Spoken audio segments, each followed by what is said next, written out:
تو اس طرح یہ جو ہے نا یہ پنجاب میں غوری جو ہے نا وہ داخل ہو گئے، اور پھر یہاں جو سب سے بڑا اصل میں مقابلہ ہوا وہ ہوا تھا پرتھوی راج کے ساتھ۔ تو پرتھوی جو ہے وہ تقریباً آج کا ہندوستان جو کہہ لیں زیادہ تر علاقہ، جس میں اجمیر وغیرہ کا جو علاقہ تھا، راجستھان کا اور دہلی وغیرہ کا، یہ سارا جو ہے نا یہ پرتھوی راج کے کنٹرول میں تھا، اور یہ جو مالوا کا علاقہ تھا یہ جے چندر کے جو ہے نا وہ کنٹرول میں تھا۔ جے چندر جو ہے وہ اور اس کے پرتھوی راج کے اور جے چندر کے آپس میں کافی اچھے جو ہے نا وہ تعلقات تھے پہلے۔ انہوں نے مل کر سب سے پہلا حملہ جو کیا تھا شہاب الدین نے، جو کہ ترائن کے مقام پر، تراوڑی یا ترائن کہتے تھے اسے، اس پہ انہوں دونوں نے مل کر وہ شہاب الدین کو شکست دے دی تھی، اور شہاب الدین کا پہلا حملہ ناکام ہو گیا تھا جو ہے نا، جو اس نے ہندوستان کے اوپر کیا تھا۔ تو اس سے کہتے ہیں کہ شہاب الدین اتنا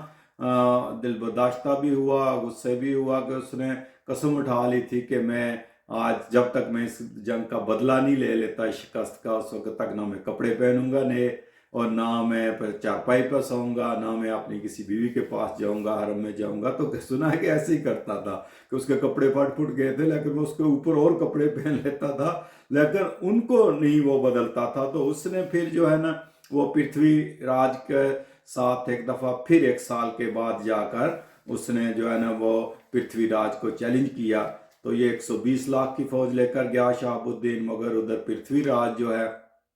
وہ بھی کوئی اس کی 3 گنا زیادہ فوج تھی۔ تو انہوں نے جو ہے نا وہ پھر مقابلہ کیا، تو اس میں بھی یہ ان کو جو ہے نا وہ شکست ہونے ہی لگی تھی، مگر پھر انہوں نے جو ہے نا وہ حملہ کیا اور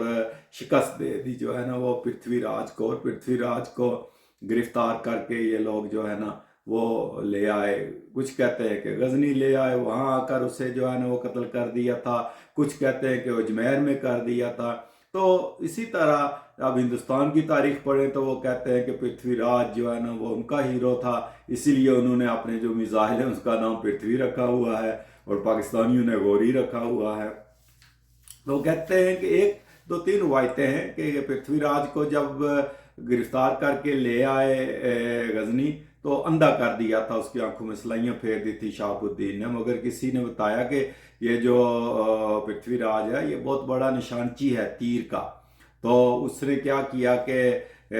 شہاب الدین نے اس کو بلایا اور اس کو کہا کہ تیر کمان پکڑو، اور میں جو گھنٹی بجے گی اس کے اوپر آپ نے نشانہ لگانا ہے۔ تو وہ کوئی گھنٹی جب بھی بجاتے تھے تو وہ اندھا تھا، لیکن اس کو نشانہ لگا دیتا تھا۔ تو جس بندے نے یہ بتایا تھا اسی نے پرتھوی راج کو بھی کہا کہ جب راجہ شہاب الدین تالی بجائے گا تو تم اس کو تیر مار دینا۔ تو اس کہتے ہیں کہ جب اس سارے نشانے اس نے لگا دیے پرتھوی راج نے، تو انہوں نے تالی بجائی شہاب الدین نے، تو پرتھوی راج نے اپنی تیر کمان لے کر تیر چلایا اور سیدھا اس کے گلے سے پار کر دیا شہاب الدین کے، اور اس کا انتقال ہو گیا وہاں۔ تو لیکن اس کی صداقت کا کوئی ثبوت نہیں مل رہا ہے۔ کچھ کہتے ہیں کہ نہیں، وہ تو واقعہ جب شہاب الدین تو ادھر سہاوا کے قریب جو ہے نا، جی ٹی روڈ کے قریب جو ہے، وہ جہلم کے قریب جو ہے نا گکھڑو نے مارا تھا اسے، تو وہاں کیسے جو ہے نا وہ اگر وہ جا کر غزنی میں اس نے حملہ کیا، اگر اجمیر میں تھا تو پھر اس کی قبر اجمیر میں ہونی چاہیے تھی۔ بہرحال ہر کسی نے تاریخ میں تھوڑی بہت توڑ مروڑ ضرور ہوتی ہے، اپنے اپنے حساب سے جو ہے نا وہ لکھ لیتے ہیں سارے۔ تو اس کے بعد جو ہے نا وہ غیاث الدین نے پھر قبضہ کر لیا تھا اس کے اوپر جو ہے نا، ہندوستان کے اوپر، اور وہاں اپنے غلام قطب الدین، کیونکہ اس کا بیٹا کوئی نہیں تھا، تو اس نے شہاب الدین نے پھر قطب الدین ایبک کو جو ہے نا وہ ہندوستان کا جو ہے نا دلی کا گورنر بنایا، لاہور بھی بعد میں اسی کے پاس رہا، اور پھر ملتان میں اس نے پھر ناصر الدین قباچہ کو جو ہے نا وہ اپنا گورنر بنایا۔ تو اس طرح شہاب الدین نے جو ہے نا وہ باقاعدہ ہندوستان کو اپنے زیر تسلط جو ہے نا وہ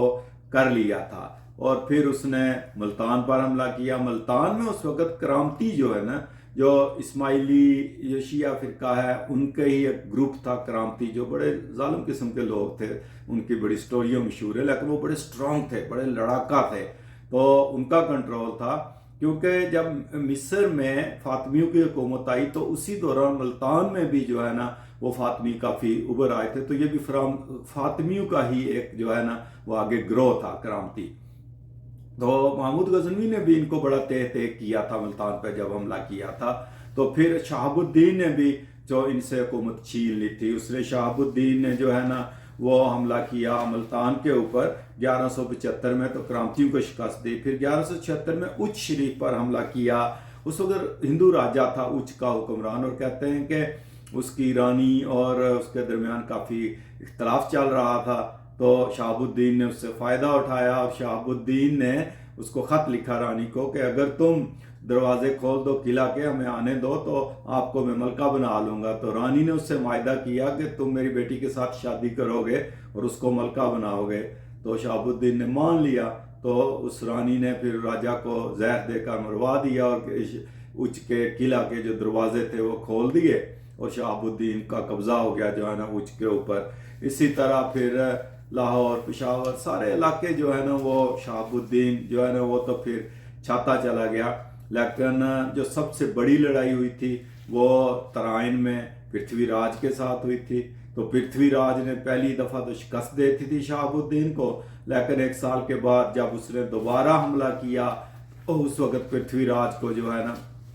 وہ شکست دے کر گرفتار کر لیا تھا، تو اس کو قتل کر دیا تھا، چاہے وہ اجمیر میں کیا ہو یا غزنی جا کر کیا ہو۔ لیکن پرتھوی راج بھی سنا ہے کہ بڑا ظالم تھا، وہ حضرت خواجہ معین الدین چشتی اجمیری پہ بڑا ظلم کیا کرتا تھا، اور یہ جو شہاب الدین ہے یہ حضرت چشتی اجمیری صاحب کا جو ہے نا وہ مرید تھا۔ تو سنا ہے کہ خواجہ معین الدین چشتی صاحب نے اس کو کہا تھا کہ تم ابھی تھوڑا انتظار کرو، اور اس کے بعد جب دوبارہ حملہ ہوا تو انہوں نے پیشگوئی کر دی تھی کہ اس میں تم جو ہے نا وہ فتح حاصل کرو گے۔ تو اس طرح یہ جو غوری خاندان ہے یہ ہندوستان پر قابض ہوا، اور پنجاب میں جو ہے نا وہ ان کی حکومت قائم ہو گئی۔ تو ابھی ان کا ذکر اگلی قسط میں بھی چلے گا، تو اب تک جو ہے نا وہ یہاں ہی رکھتے ہیں کہ یہ غوری کس طرح جو ہے نا غزنویوں کے بعد غوری پنجاب میں آئے اور پھر ہندوستان میں آئے۔